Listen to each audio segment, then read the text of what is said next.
Right. We'll see if it looks good. We can trim it, but we're live on YouTube. We're live on YouTube, and that's what live on YouTube because this is the one we actually send out on the email. Instagram's a little more finicky, but we do it on the phone. And then we just entertain people on YouTube because I usually don't trim it. So if you're watching this, skip at least a minute, and then you'll be a lot happier because Becca knows exactly what she's doing right now. 1,000%. Actually, 100 million. This is actually my idea. Yeah. You invented the MoonGoat in the Mail membership. I did. It's all me. Nobody else. MoonGoat in the Mail membership tasting with Becca. Not Bevan. Can you tell if people are watching? I don't think anybody's going to watch, but yeah. On YouTube, we don't have that many subscribers, so we're not that cool on YouTube. No. Okay, get our subscribers. Remember to like and subscribe. Yeah, that's what we should be pushing. Oh, this is great. Oops, I want to go the other way. How do I? Don't ask me. All right. Good morning, everybody. We are live with our MoonGoat in the Mail membership tasting for June 2022, and we're joined by Becca June, who works at Costa Mesa. She is the manager of all things at Costa Mesa, generalized manager, but I'm going to try and arrange. Generally, she's a manager, so it's pretty cool. And she is one of the few super tasters we have on staff. That's what a little piece of paper told me. That's what a piece of paper. A little piece of paper told me that one day. She already knew she was super at tasting beforehand, but now it's proven. So we are arranging our workstation so that things are not in the camera. Usually I try to make the bags fit in the camera, but today we're not going to. And also not try to. Yeah, we're not going to tip over this table. Yeah, let's not do that. So some of these coffees taste bad, and I hate it. And we're doing it on the month that is Becca's middle name, so that's why she got actually invited. Very, very on theme. And if you're unfamiliar, MoonGoat in the Mail membership starts at $19, free shipping. You can get one coffee, you can get 4 coffees, you get a great newsletter now. A little printed thing that comes with it, and this is a taste along. So we'll post this to our IGTV feed, so you'll be able to look at it later, and it's on YouTube. Feel free to ask questions. We may or may not be able to answer them as we go, but our first coffee is a new country to us. It's the Democratic Republic of Congo, Congolese coffee. So this coffee we're super excited about because 1, never had a DR Congo coffee, and 2, it is a little bit more classic with a new wave twist from coffees we usually source. It's all Jamaica Blue Mountain variety, and what Jamaica Blue Mountain was revered for forever was low acidity, and low acidity is not necessarily in vogue right now with coffee in terms of specialty coffee. However, this one, because it's a natural process, has a little bit more unique character to it. So we're super stoked to have it. And I like it because it is just you don't have to think too hard to drink it. But if you're looking for something fun, it's got that in there. So I'm trying to think what else are notable potables about this coffee. We'll make you rank them. Oh, I have to rank them? Yeah, oh boy. That'll be the test. Well, this is the first one I've tasted and it tastes really good. So far number 1. I kind of taste like we put the pressure on now that everybody knows she's a super taster. Applied mostly to baking. Yeah. Plum. Good one. So we did Raisinets. That was our big tasting note. But I love Raisinets. It's like my favorite candy. So. Similar vein. And we just really like the texture of the coffee as well. So that's DR Congo, or as it's lovingly referred to in the roastery, Congo MD, although we did not want to insult the Congolese people who produce the coffee, so we did do it right on the bag. Jamaica Blue Mountain variety, super fun coffee. And really classic cup. You're not going to offend anybody with it. And it also is going to be super fun. So we'll hide those over there, and other people will drink the rest of them because we have to move on to coffee number 2. And coffee number 2 I think we bought this coffee from the Shippers family for the first time in 2018. So I think this is officially 5 years in a row that we bought this exact lot of coffee from. Dos Niñas is the sisters that are producing this coffee. Obviously, the family is all involved, but it's a really cool Caturra from Finca San Luis in Guatemala. So really awesome coffee, and we've had it now. I think it's the coffee we've kept in our lineup for the longest. So this is just fresh crop. So yeah. And this year, this is still the Caturra. We have the Icatu that we've had in years past as well, that we have a smaller amount of.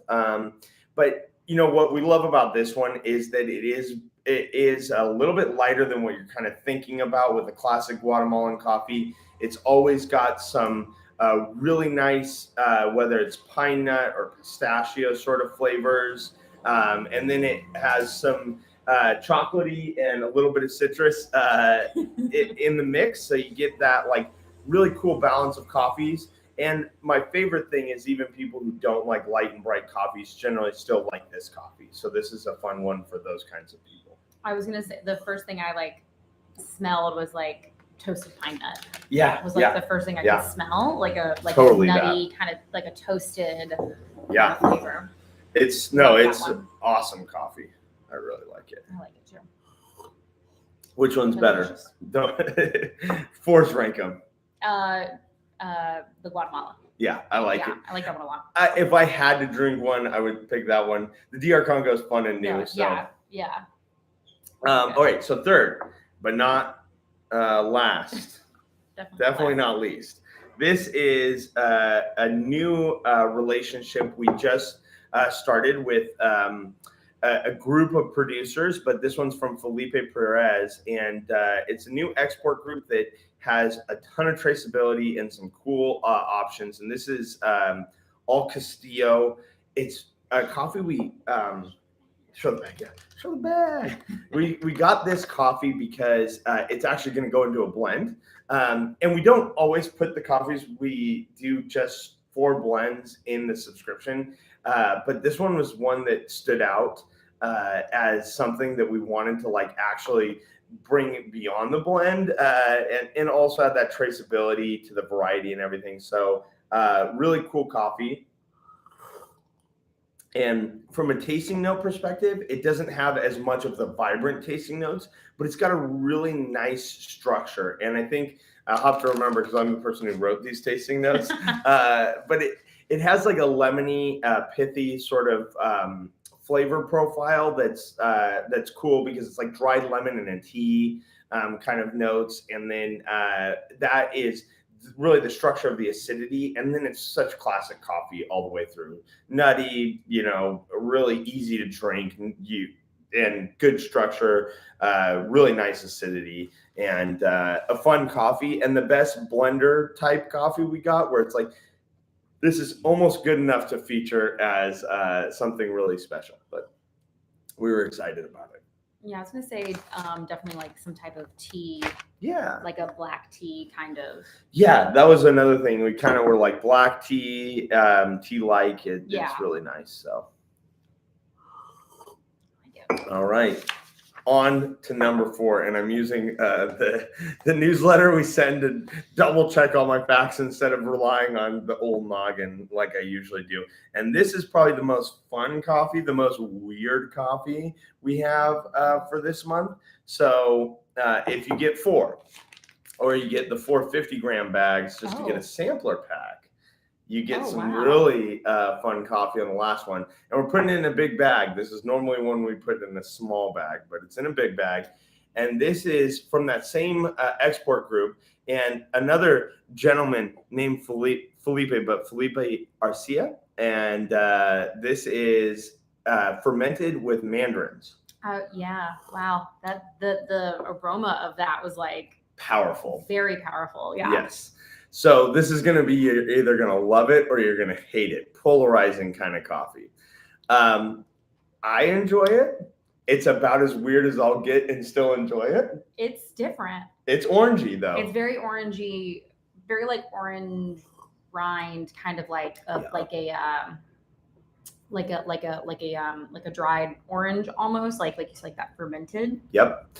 And what's cool is that it's was a commonplace practice, and you'll still see it in certain other places, where it was not something they did to be fancy or cool or weird. The coffee just grew alongside mandarins, and in the colder temperatures, in the earlier harvests, or in the fly harvest, they couldn't get the fermentation to start. So they would put oranges, because oranges harbor a lot of things that will kind of kickstart a fermentation. You got more sugar, you've got some of those microbiome that's actually going to like get the fermentation going. So that's actually where it came from.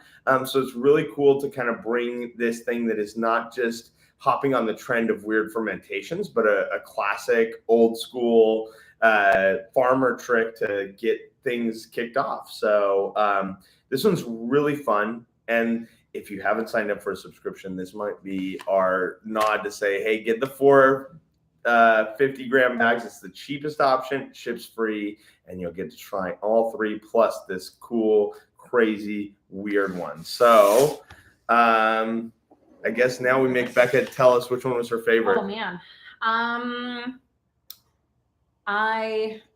It's hard.